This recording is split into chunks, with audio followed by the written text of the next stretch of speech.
With the 2025 election heating up and Trump gaining traction, investors are asking what happens to markets if he takes office again. Start with the backbone of American business, the Vanguard S&P 500 ETF, also known as VOO. VOO gives exposure to the 500 largest companies in the US. Think Apple, Microsoft, Google, Amazon, Nvidia. Here's what makes VOO so compelling in a Trump-style economic environment. If tax cuts return, if corporate regulations loosen, and if America leans into pro-business policies again, who benefits the most? The giants. The companies already sitting on billions in cash, ready to expand, buy back shares, and pay dividends. VOO captures all of that with one click.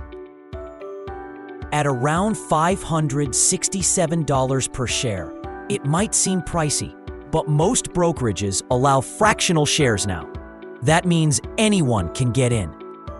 The expense ratio is just 0.03%. That's $3 per year for every $10,000 invested. Compare that to mutual funds charging $100 to $200. That kind of cost difference adds up over decades, potentially hundreds of thousands, even millions saved in fees alone. VOO isn't trying to beat the market. It simply matches it, historically outperforming most actively managed funds. Even Warren Buffett recommends investing in a low-cost S&P 500 fund as the best move for most people. While others are chasing hype and burning out trying to time the market, VOO investors are quietly compounding and winning. Wow! Others are chasing hype and burning out trying to time the market? VOO investors are quietly compounding and winning. Under Trump, if the economy surges with policies that support growth and large caps rally, VOO will ride that momentum smoothly and efficiently. It's like owning a slice of the entire US economy and getting paid while doing it. Let's shift gears a bit. Growth is great, but stability? That's what keeps portfolios from falling apart during volatility. That's where SCHD, the Schwab US Dividend Equity ETF, enters the picture. This ETF focuses on high-quality companies that consistently pay dividends, and more importantly, companies that can afford to keep paying those dividends even when things get rough. Think companies like Coca-Cola, Verizon, PepsiCo, Texas Instruments, and Cisco. These are dividend giants. They've been through recessions, global disruptions, policy shifts, and they keep sending out those dividend checks. Right now, SCHD offers a dividend yield of around 4%. That means for every $1,000 invested, about $40 a year comes back. The companies in SCHD are chosen based on real financial strength, strong free cash flow, manageable debt, and long-term performance. During downturns, investors often flock to safety. Dividend-paying stocks are usually at the top of that list. CHD offers a cushion during storms, and under favorable policies, its top holdings can benefit as industries gain steam. When held in a tax-deferred account like an IRA or 401k, dividends compound tax-free until retirement. Reinvested dividends buy more shares, generating more dividends and creating a powerful compounding effect over time. The expense ratio? Just 0.06%. That's $6 a year per $10,000 invested. It's another example of keeping more of what's earned. SCHD isn't meant to chase hype. It's built for consistency. It brings balance to a portfolio, generates income, and serves as a solid anchor when growth assets take a hit. In a Trump 2025 economy that rewards U.S. companies returning capital to shareholders, SCHD could shine brighter than ever. These companies aren't trying to triple in size overnight. They're focused on steady execution, strong fundamentals, and rewarding investors over the long haul.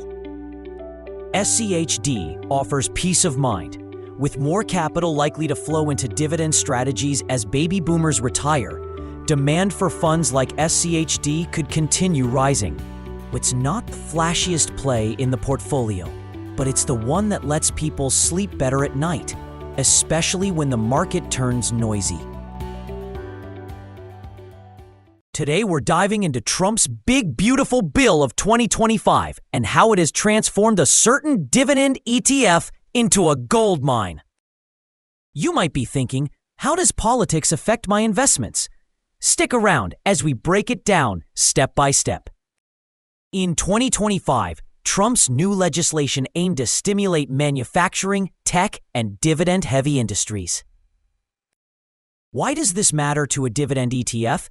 It's all about how ETFs work and the companies they hold. High-yield dividend ETFs are like the VIP section of investing. They pay you consistently while still offering growth potential. The big, beautiful bill provided tax incentives and direct benefits to companies with strong dividend payouts. When the bill passed, markets reacted quickly. Companies in the ETF saw increased investor confidence and better earnings projections. This created a perfect storm for dividend growth, making the ETF a potential gold mine for investors. This ETF isn't just any dividend fund. It holds companies with long-term stability, high yields, and growth potential. The magic is in compounding.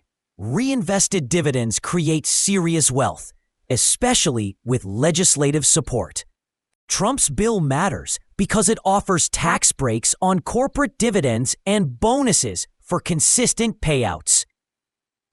For investors, this means stronger foundations for your dividend ETF, potential dividend increases, and better market performance. Now let's talk numbers, because this is where it gets concrete. Before the bill passed, this dividend ETF yielded around 6% annually. After the legislation, analysts projected yields climbing to anywhere between 8% and 10%, depending on reinvestment strategies and market conditions. That's not a small jump. Compound that over multiple years, and you're looking at returns that could rival or even surpass more volatile investment strategies. The key here is consistency. While tech or growth stocks might fluctuate wildly, dividend ETFs provide a steadier, predictable income stream, and now it's enhanced by government policy. Another crucial point is diversification. High-yield dividend ETFs often spread their holdings across multiple sectors: utilities, real estate, consumer staples, and even some tech firms. This spreads risk while maintaining steady income. And with the big, beautiful bill favoring dividend-paying companies, this ETF sectors are likely to benefit simultaneously. That's why many investors are seeing this as a low-risk, high-reward opportunity.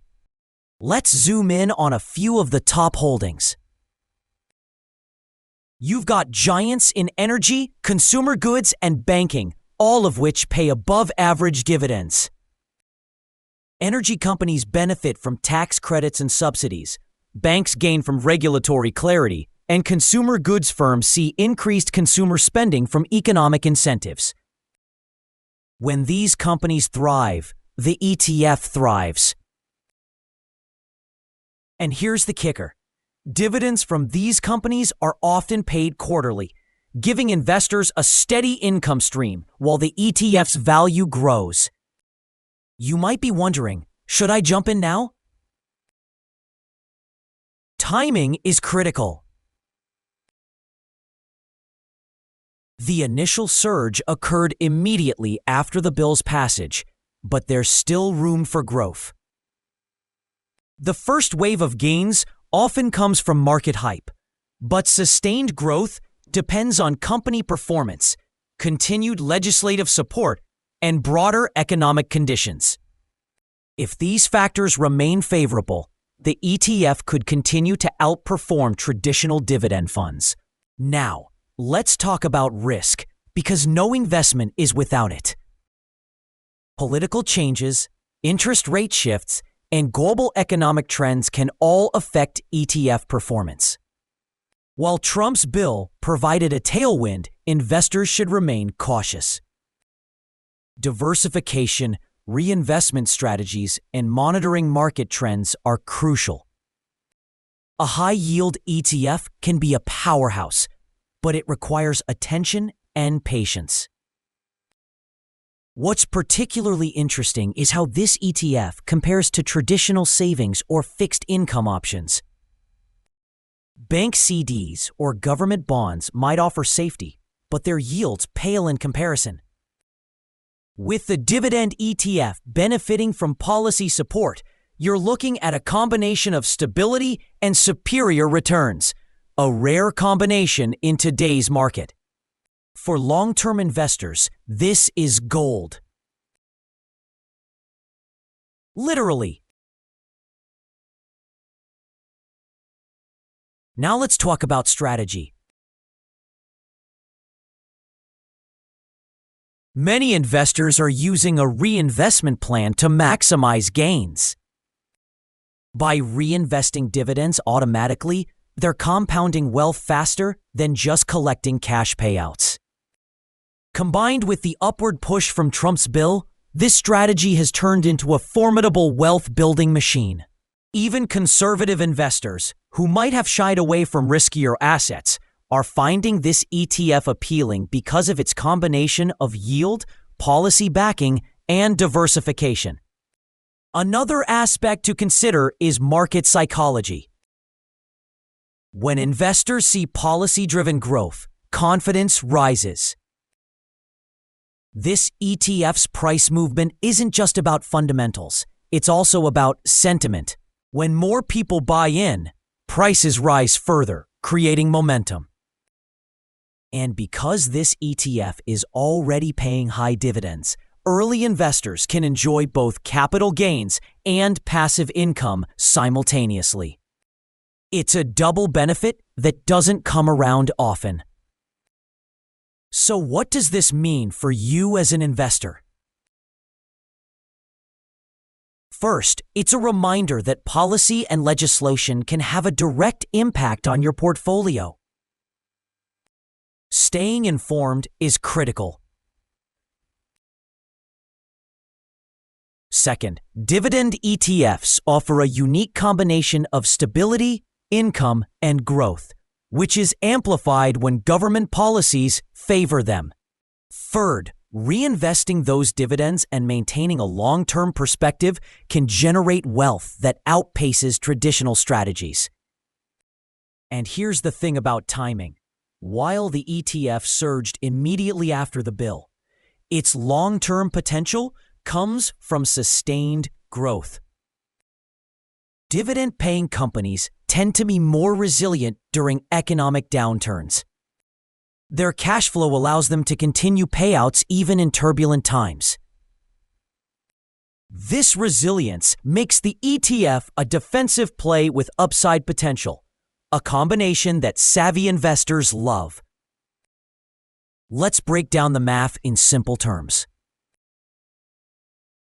Suppose you invest $10,000 in this ETF with an 8% yield. That's $800 annually in dividends. Reinvest those dividends over 10 years, factoring in modest price appreciation, and you could see your initial $10,000 grow to nearly $20,000 or more.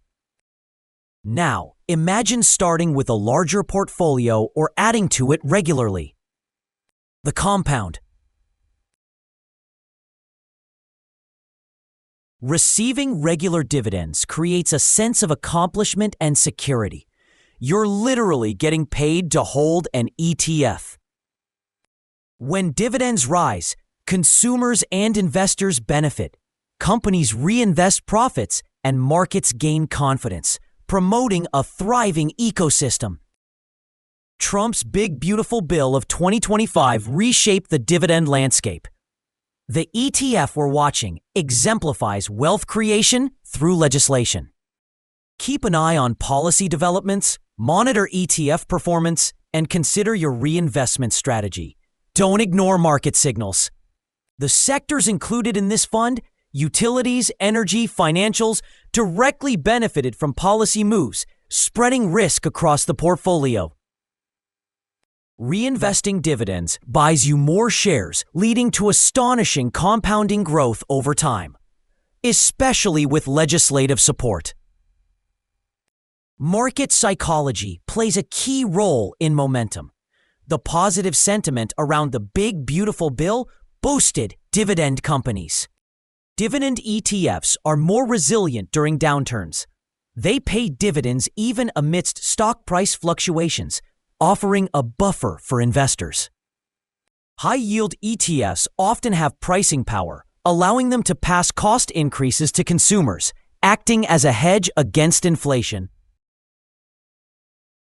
Investing $50,000 in this ETF with an 8 to 10% yield results in $4,000 to $5,000 in dividends. Reinvesting those dividends can double your portfolio in a decade. Legislative momentum mirrors historical shifts. Past stimuli, like the 2003 dividend tax cut, rewarded shareholders, enhancing consumer confidence. Post-bill, large-cap companies increased payouts. The energy sector now offers higher distributions, attracting capital flows to these equities. In the financial sector, banks revised payout guidance upward. This marked an uplift in valuations, while signaling healthy market capital inflows. The bill incentivizes tech companies to provide dividends. This adds stability and recurring income to traditionally volatile sectors. Capital rotation is evident as institutional money shifts to dividend equities. This influx accelerates momentum and supports price appreciation. Another major factor is currency strength. The bill's emphasis on domestic manufacturing and repatriated profits has strengthened the US dollar in the short term. For dividend investors, that can mean two things. International holdings in the ETF may see temporary currency pressure, but US-based dividend companies gain purchasing power for imports and capital goods. In effect, stronger domestic fundamentals bolster the ETF's core holdings, while international exposure adds long-term balance. This dynamic interplay between policy, currency, and corporate health is what separates a transient rally from a structural shift. Let's touch on a topic that often flies under the radar: corporate cash deployment. With the bill reducing taxes on retained earnings and incentivizing capital investment, companies are more willing to both grow and distribute. Many of the ETF's holdings have announced dual-track plans, ramping up dividends and reinvesting in automation, renewable infrastructure, and AI integration. This isn't just a dividend story, it's a productivity story. As firms become more efficient, margins expand, profits rise, and dividend sustainability improves. Long-term investors benefit twice: first, through consistent payouts, and later, through capital gains driven by enhanced profitability. Now, consider behavioral finance. The human side of investing is powerful, and dividend ETFs excel at satisfying psychological needs. Regular income provides emotional reinforcement. It feels tangible, reliable, and rewarding. Investors are more likely to stay invested through volatility when they see quarterly cash arriving. That's why dividend ETFs often outperform growth funds over the long haul, despite slower capital appreciation. And when a major policy like Trump's bill amplifies that income flow, it strengthens investor conviction. The result? Lower panic selling, smoother price trajectories, and compounding stability. We also have to discuss tax efficiency from a structural standpoint. ETFs already have built-in advantages due to in-kind creation and redemption mechanisms that minimize capital gains distributions. Combine that with reduced dividend tax rates, and investors gain one of the most efficient vehicles for after-tax income. For retirees or income-focused portfolios, this is transformative. Instead of chasing high-yield bonds or exotic instruments, they can hold a diversified equity basket that behaves like an income generator, with growth potential on top. One of the lesser noticed but critical consequences of the Big Beautiful Bill is its impact on corporate governance. By rewarding transparency and consistent dividend histories, the bill implicitly encourages better management discipline. Boards are incentivized to maintain steady cash flows, limit reckless acquisitions, and prioritize shareholder value. Over time, this could shift corporate culture towards sustainability and predictability, two pillars that dividend investors cherish. For the ETF, that means less exposure to sudden dividend cuts and more exposure to firms with long-term strategic clarity. Let's take a brief look at historical analogs. In the early 2010s, when several Asian economies introduced corporate tax incentives to encourage higher dividends, market capitalization of dividend-paying firms surged 40 to 60% within 3 years.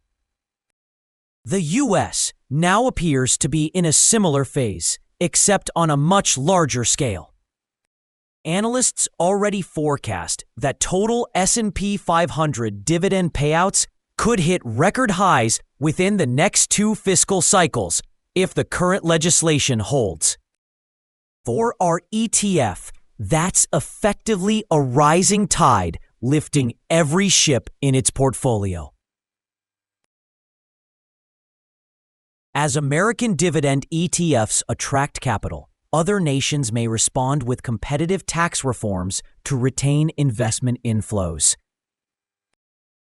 This pattern could spark a worldwide dividend renaissance, redefining portfolio construction strategies for decades.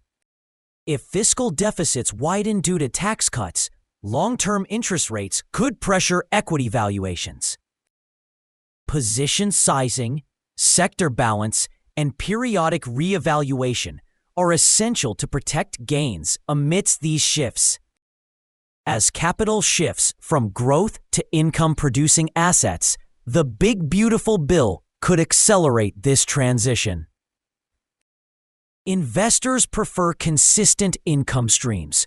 Monthly paying ETFs are rising to meet this demand.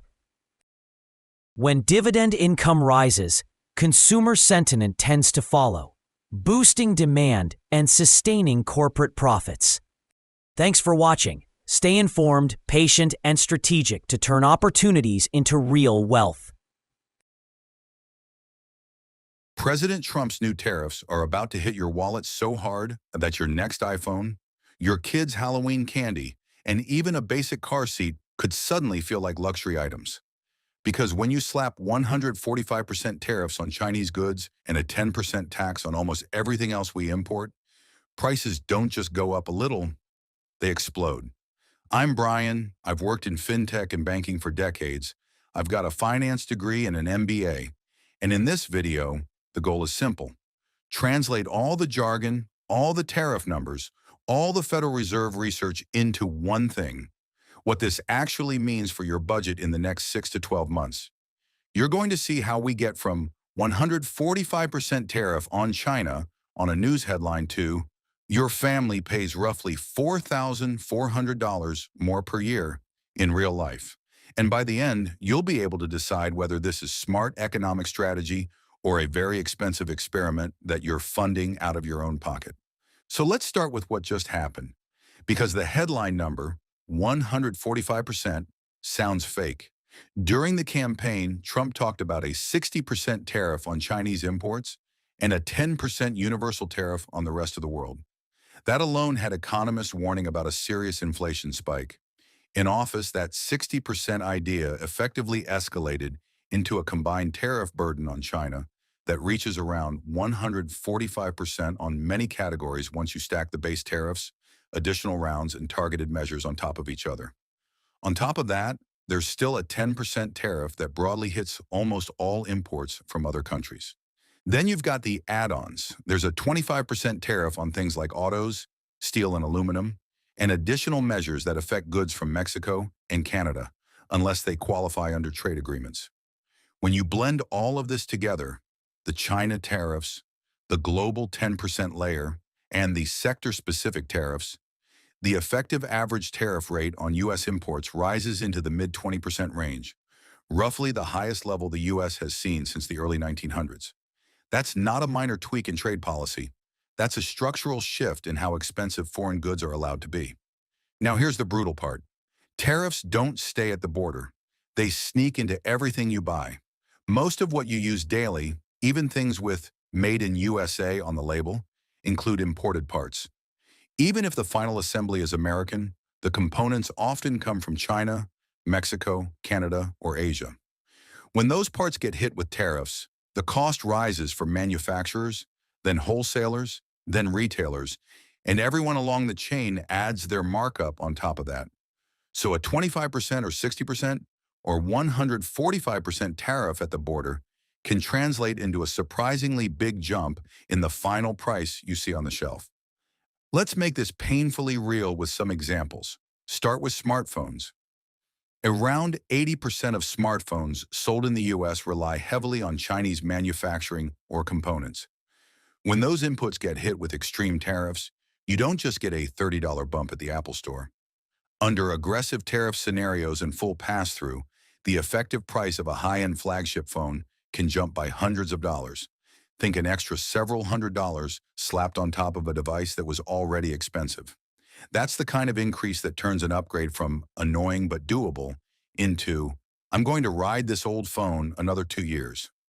Gaming consoles are even more shocking once you run the math.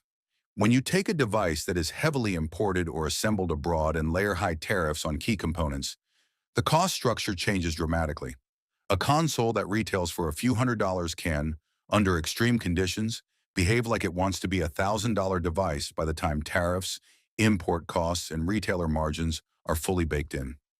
You might not see a price tag literally over $1,000 overnight, but you will feel stripped-down versions, fewer discounts, and special editions that quietly normalize much higher price points.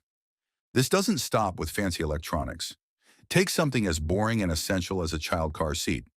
When you tax the plastic, the metal parts, the fabric, the locks, and the foreign manufacturing that goes into these products, the price can easily jump from a relatively affordable figure into something that feels ridiculous for new parents already stressed about costs. What was a $60 or $80 item in a pre-tariff world can quickly behave like a $150 plus product after tariffs, freight, and markups ripple through the system. And then there's everyone's favorite test case, Halloween. Many of the cheap seasonal goods, pumpkin carving kits, plastic decorations, costume accessories, are imported. When those are hit with tariffs, importers either eat the cost for a while, or they do what businesses always eventually do: pass it on. You see fewer $4.99 impulse buys and more $9.99 or $14.99 tags for the exact same plastic junk you bought last year. Candy is a double hit. Not only are some ingredients and packaging imported, but sugar and other inputs have their own pricing issues. In recent years, candy prices have already been rising at multiple times the general inflation rate. Now add tariffs to the mix, and you get another leg up in costs right before major holidays. Shoes, clothing, basic electronics, household gadgets. All of these categories lean heavily on foreign production, especially from Asia. When tariffs climb into double or triple digits on certain suppliers, businesses don't suddenly move factories overnight. They keep buying from the same places while slowly trying to diversify, which means for years you get stuck paying the price of the tariff experiment. The result is simple. Your cheap fast fashion sneakers and discount store jeans begin drifting closer to mid-tier prices, and mid-tier brands drift toward premium territory. Now let's zoom out from individual items to the big picture: inflation. The Federal Reserve and researchers at regional Fed banks have actually modeled what happens when you stack tariffs this aggressively. When you add a 25% tariff on some neighbors, plus a 10% tariff on China, the research suggests that alone can add roughly half a percentage point to almost a full percentage point to the core inflation rate. When you move to a more extreme scenario, like a 60% China tariff plus a 10% global tariff, the estimated impact jumps into the range of more than 2 full percentage points added to core inflation. And remember, that's core inflation, excluding food and energy, which are already volatile. Now layer on what's actually happening in this scenario: very high effective tariffs on Chinese goods, up to that 145% combined burden, and a 10% layer on many other imports. That kind of shock is large enough to push annual inflation meaningfully higher than it otherwise would have been. Translating that into household terms, analysts estimate that a tariff regime like this effectively functions like a multi-thousand-dollar tax on the average family. Around $4,400 per year in higher costs once the dust settles. That doesn't show up as a line item on your tax return. It shows up as, why is my grocery bill insane? And how did back-to-school shopping get this expensive? Here's where it gets even uglier for interest rates. The Federal Reserve sets rates based on inflation and growth. If tariffs are expected to add, say, 0.5 to 0.8 percentage points to core inflation under one scenario, and as much as over 2 percentage points in a more extreme scenario, the Fed suddenly has far less room to cut rates. Even if the job market weakens or growth slows, persistent tariff-driven inflation gives a central bank a strong reason to keep rates higher for longer. That means higher credit card interest, higher mortgage rates than we'd otherwise have, and more expensive car loans. Tariffs hit you at target, then again on your credit card statement. Now combine inflation pressure with growth risks. When imported goods get more expensive, demand can cool, businesses delay investment, and trading partners retaliate with their own tariffs. Economic models from major banks and research shops have been flagging a much higher probability of recession under aggressive tariff regimes.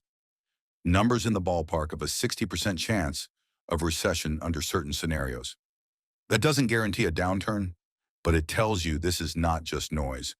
We're playing chicken with a potential slowdown while prices are being pushed up by policy. So who gets hit the hardest? This is where things get really unfair. Lower-income households spend a much larger share of their income on goods, physical stuff, rather than services. Think groceries, clothes, shoes, household supplies, kids' items, electronics. Those are exactly the categories that are most exposed to tariffs because they're heavily imported or use imported components.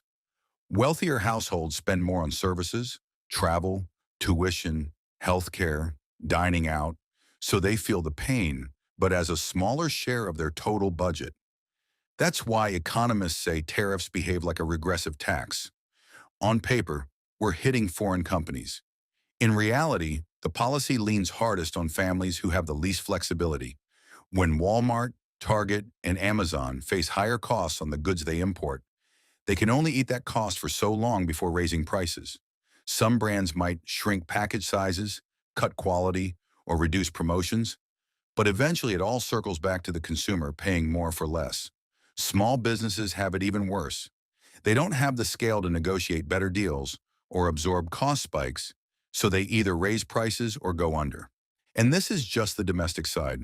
Once you start slamming 145% tariffs on a major trading partner and 10% across the board, you're not just playing offense. You're provoking a response. Other countries can respond with their own tariffs on U.S. exports, things like agriculture, machinery, autos, and branded goods. That means U.S. farmers, manufacturers, and exporters suddenly find their products more expensive abroad, lose market share, and in some cases, see contracts evaporate that took years to build. That's how tariff wars escalate. You tax them, they tax you, and eventually both sides, consumers and workers, suffer. Trump's pitch is reciprocal tariffs. If they tax our stuff, we tax theirs. In theory, that sounds fair. In practice, it can spiral. Once everyone matches everyone else's tariffs, the world just ends up with higher prices, more uncertainty, and slower trade. Big companies can move supply chains around over time, but workers in specific industries can't just pivot overnight. You can't tell a soybean farmer or a factory worker, hey, your export market just collapsed, but don't worry, we're reshoring in a few years. Bills are due now. So where does that leave you, sitting at the kitchen table with your budget? Start imagining your monthly expenses with a 2 to 3% higher inflation rate than we could have had without aggressive tariffs, on top of whatever baseline inflation is already doing. Take your rent or mortgage, your groceries, your gas, your phone bill, your internet, your kids' clothes and supplies, your debt payments. Then add thousands of dollars per year of extra costs spread across all of that. That's what the $4,400 per household estimate really means. It's death by 1,000 cuts, not one big dramatic bill. Here's the irony. All of this is being sold as a way to protect American jobs and rebuild American manufacturing. And in the very long run, if companies move factories back, if supply chains truly rewire, maybe some sectors do see more domestic production. But in the short and medium term, before any of that fully materializes, the cost is paid by you. Higher prices, elevated inflation, less room for rate cuts, and a higher risk of recession. You might end up paying more now and still facing a weaker job market later if growth stalls. So when you hear 145% tariffs on China and 10% tariff on almost everything else, don't treat it like abstract political noise. Treat it like a line item in your future budget. Your iPhone upgrade, your kids' Halloween candy, your next pair of sneakers, your streaming devices, your laptop, your car parts, all of them are being pulled into a giant experiment in tariff-driven economic policy. Trump says this is how you bring jobs back and get tough on trading partners. Maybe in the long run, parts of that vision play out. But in the short run, the math is brutally simple. Prices go up, inflation gets a new floor, the Fed stays cautious, and the average American household ends up paying roughly $4,400 more per year for the same life they're already living. And with recession odds elevated, there's a real chance you're not just paying more. You might be paying more while worrying about your job too. I'm Brian, this is Finance Clarified, and the whole point of this channel is to take big confusing money stories like 145% tariffs on China and show you exactly how they land on your credit card statement. If you want more breakdowns like this, without the political spin, just the numbers and how they hit your wallet, make sure you stick around because this tariff story is just getting started. Subscribe to Finance Clarified so you don't get blindsided by money news like this again. New videos every week breaking down tariffs, inflation, interest rates, and market chaos in plain English, so you know exactly what's happening to your money before it hits your wallet. Central banks are still talking about a neat, clean 2% inflation world, but the economy you actually live in looks nothing like that anymore. Deglobalization, aging populations, climate shocks, and record debt are quietly rewriting the rules. And if you keep planning your money around 2%, you're building your future on a broken assumption. In Brian, I have worked in fintech and banking for decades. I got a finance degree and an MBA as well. And in this video, the whole point is simple: to show you why the 2% era is probably gone for good, and what that means for your cash, your investments, and your career. Let's start with a brutally honest question. What if 2% isn't a target anymore? It's just a marketing slogan. For years, that number felt automatic.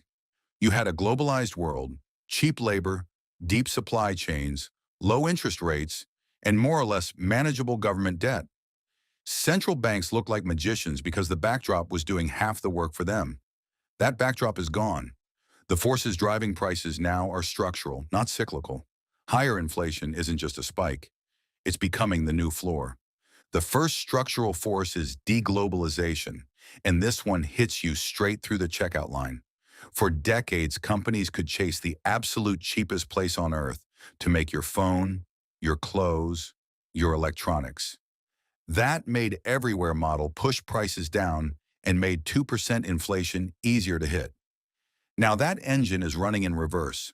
The US-China relationship has shifted from strategic partner to strategic rival, and that shows up as tariffs, trade restrictions, export controls, and investment bans. Every one of those frictions is a cost. Think about what's happening with tariffs in particular. When a government slaps higher tariffs on imports, companies don't just eat those costs out of kindness. They raise prices, change suppliers, or both. That means you either pay more for the same product or you get a more expensive version made in a friendlier country. Add that to thousands of new trade restrictions in recent years, and you're looking at a world where moving goods is permanently more expensive and more complicated than it was in the 2000s and 2010s. At the same time, companies are moving from just-in-time to just-in-case supply chains. That sounds like corporate jargon, but it has very real consequences for you. Just-in-time means razor-thin inventories and maximum efficiency. Just-in-case means holding extra stock, using multiple suppliers, and sometimes producing closer to home. That makes the system more resilient, but also more costly. Reshoring, nearshoring, and friendshoring are nice buzzwords, but you don't get them for free. If you stop using the cheapest worker in the cheapest factory on the planet, your costs go up. Here's a simple way to translate all the deglobalization talk. Every time you hear resilient supply chains, think baked-in price pressure. You might not notice it immediately because companies smooth it out, play with margins, or hide it inside premium versions. But over years, this shift acts like a slow-moving tax on consumers. That's a key reason the world is drifting toward a higher inflation baseline rather than snapping neatly back to 2%. The second structural force is demographics, and this one is slow, predictable, and ruthless. Rich countries are getting older. That means fewer workers, more retirees, and a rising dependency ratio, more people drawing pensions and healthcare benefits, supported by a shrinking pool of active workers. For inflation, that's a toxic mix. When labor is scarce, workers have more bargaining power. Employers must raise wages to attract and retain talent, especially in essential service sectors like healthcare, logistics, and skilled trades. Higher wages are great if you're the one receiving them, but they also feed into higher prices. Most services are labor-heavy. Think childcare, elder care, hospitality, repairs, education, medical services. When wages rise in those sectors, businesses pass a chunk of that cost on to you. That's why services inflation tends to be sticky. Goods prices can fall when supply chains normalize or technology improves, but service prices rarely go backwards. In an aging society with structural labor shortages, that stickiness gets worse. Then there's the government side of aging. When more people retire and live longer, pension and healthcare bills explode. Governments have three options: cut benefits, unpopular; raise taxes, also unpopular; or borrow more and hope growth and inflation bail them out later. Guess which path is usually chosen? Higher age-related spending funded by more borrowing adds another layer of pressure on the system. You end up with bigger deficits and more debt in a world that is already drowning in IOUs. If you've ever wondered why it feels like you work harder to stand still financially, demographics are part of that story. Fewer workers, more retirees, and rising care costs mean the system quietly leans on you through taxes, through prices, and through the erosion of your future benefits. That's not a 2% world. That's a grind higher inflation world. Now let's talk about the monster everyone knows about, but nobody really plans for properly. Debt.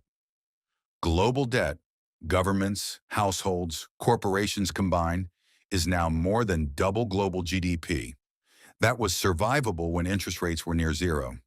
It is a very different world with higher yields. Once central banks hiked rates to combat the post-pandemic inflation spike, the interest bill on that mountain of debt exploded. For many governments, debt servicing is now one of the biggest budget items. When interest costs eat a huge chunk of tax revenue, governments get trapped. Do they slash spending and risk recessions, protests, and political chaos? Do they raise taxes and anger voters and businesses? Or do they let inflation run a little hotter, quietly shrinking the real value of what they owe? History tells you exactly how this usually plays out. Inflation becomes a politically convenient, silent partner. Officially, the target stays at 2%. In practice, policymakers tolerate something higher for a bit longer, and that bit longer turns into the new normal. There's also a financial stability angle. If central banks kept rates extremely high for years to crush inflation down to exactly 2%, heavily indebted governments, banks, and corporations could crack. So they walk a tightrope, talk tough on inflation, but pull back before the system breaks. That safety instinct is rational, but it also means inflation never gets fully squeezed out. It settles in a higher range. You end up in a world where 3% becomes good enough, even if nobody wants to say that out loud. The fourth structural force is climate change, and this is where economics and the real world collide. Extreme weather is no longer a rare event. It's annual, sometimes monthly. Heat waves, floods, storms, and droughts damage crops, destroy infrastructure, and disrupt logistics. Every time major harvests are hit, food prices jump. Every time critical infrastructure gets knocked out, rebuilding costs surge and insurance premiums rise. Food and housing are big parts of your budget. When those prices rise repeatedly, they anchor higher inflation expectations. On top of that, you've got the cost of the energy transition. Moving from a fossil fuel-heavy system to a cleaner, more resilient grid requires trillions in investment. Renewable capacity, storage, transmission lines, EV infrastructure, climate-proofing cities and ports. Over the long term, that can boost productivity and maybe lower certain costs. But in the near and medium term, it often raises prices. Carbon taxes, stricter regulations, and higher input costs for energy-intensive industries don't magically disappear. They trickle down. Put all of this together and you see the pattern. Deglobalization equals more expensive supply chains. Aging equals tighter labor markets and higher wage-driven services inflation. Debt equals pressure to tolerate higher inflation to avoid fiscal and financial crises. Climate equals repeated supply shocks plus massive transition spending. Any one of these would make 2% harder. All four at once make it borderline unrealistic as a stable, long-run baseline. That doesn't mean inflation explodes into double digits forever. It means instead of oscillating neatly around 2%, it might stabilize more around 3 to 4%, with frequent spikes when something breaks. War, tariffs, climate events, energy shocks. So what does this higher baseline actually mean for your money? Let's start with cash. Cash is still important for emergencies and short-term needs, but in a structurally higher inflation world, it's a terrible long-term asset. At 2% inflation, prices roughly double in about 35 years. At 3 to 4%, they can double in about 18 to 24 years. That's your rent, food, healthcare, and retirement lifestyle quietly slipping away while the number in your bank account looks the same. If you're hoarding cash because it feels safe, understand that you're choosing a guaranteed loss in purchasing power. Next, fixed income. Traditional bonds and fixed deposits become much trickier. If your bond yields 4% and inflation runs at 3.5%, your real return is barely positive. If inflation is underestimated, you might actually be losing purchasing power. The old mental model, bonds are safe, stocks are risky, was built in a world of falling inflation and falling interest rates.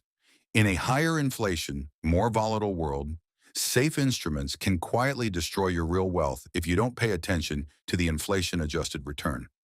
That doesn't mean abandoning bonds, it means being more strategic. Shorter maturity bonds, inflation-linked bonds where available, and higher quality credit can still play a role. But you can't just lock into low yields and assume inflation will meekly slide back to 2% to save you. Your fixed income allocation has to be designed around the idea that inflation might average higher than what central banks still claim to be targeting. Now, real assets start to matter more. Historically, certain types of real estate have been decent inflation hedges, especially when rents can be adjusted and demand is stable or growing. Not all real estate is equal. Office space in a dying downtown is very different from residential in a growing, supply-constrained area, but the general idea holds. Owning productive, scarce, real assets helps protect you from a rising price level. Commodities and commodity-linked stocks also gain relevance in this environment.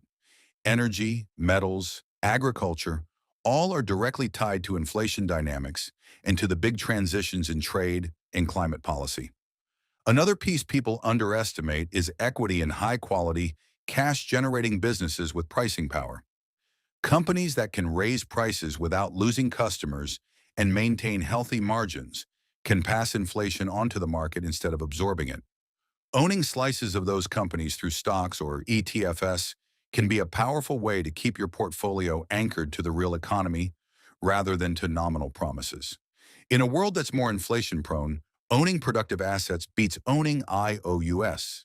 Fighting higher inflation with savings accounts and low-yield bonds is like fighting a forest fire with a water pistol.